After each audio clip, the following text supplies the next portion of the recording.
Pushpa 2 benefit show సమయంలో సంధ్య theatre వద్ద జరిగిన తొక్కిసలాట ఘటనలో శుక్రవారం ఉదయం పోలీసులు అల్లు అర్జున్ను అరెస్ట్ చేసిన విషయం తెలిసిందే. ఆ రాత్రంతా ఆయన చంచల్గూడ జైల్లో ఉన్నారు. హైకోర్టు మధ్యంతర బెయిల్ మంజూరు చేయడంతో శనివారం ఉదయం విడుదలయ్యారు. అయితే అల్లు అర్జున్ అరెస్ట్ విషయం తెలియగానే షూటింగ్ క్యాన్సిల్ చేసుకుని హుటాహుటిన బన్నీ ఇంటికి వచ్చారు చిరంజీవి. బన్నీ కుటుంబ సభ్యులకు ధైర్యం చెప్పారు. అయితే అల్లు అర్జున్ని విడుదల చేసిన తర్వాత ఇంటికి టాలీవుడ్ మొత్తం కదిలి వచ్చిన సంగతి తెలిసిందే. బన్నీ తన గార్డెన్ ఏరియాలోనే మీడియాను మొత్తం సెట్ చేశారు. చిన్న పెద్ద తేడా లేకుండా అందరు సెలబ్రిటీలు కూడా అల్లు అర్జున్ని పలకరించారు.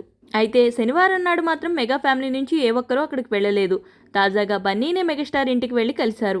అవును, తన మావయ్య నటుడు చిరంజీవిని అల్లు అర్జున్ ఈ రోజు కలిశారు. కుటుంబ సభ్యులతో కలిసి ఆదివారం మధ్యాహ్నం చిరంజీవి నివాసానికి బన్నీ వెళ్లారు. చిరు కుటుంబంతో సుమారు గంట పాటు సమయం గడిపారు.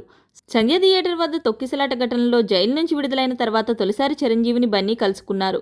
అయితే తాజా పరిణామాలపై వీరు చర్చించుకున్నట్లు సమాచారం. అయితే ఈ కలయిక ద్వారా అల్లు మెగా కుటుంబాల మధ్య సయోధ్య కుదిరినట్టుగానే అనిపిస్తుంది. ఇప్పటికైనా Allu versus mega fan wars తగ్గుతాయో లేదో చూడాలి. మరి ఈ వీడియోపై మీ అభిప్రాయాన్ని కామెంట్ రూపంలో తెలియచేయండి. వీడియో నచ్చితే to like, share, subscribe. Thanks for watching.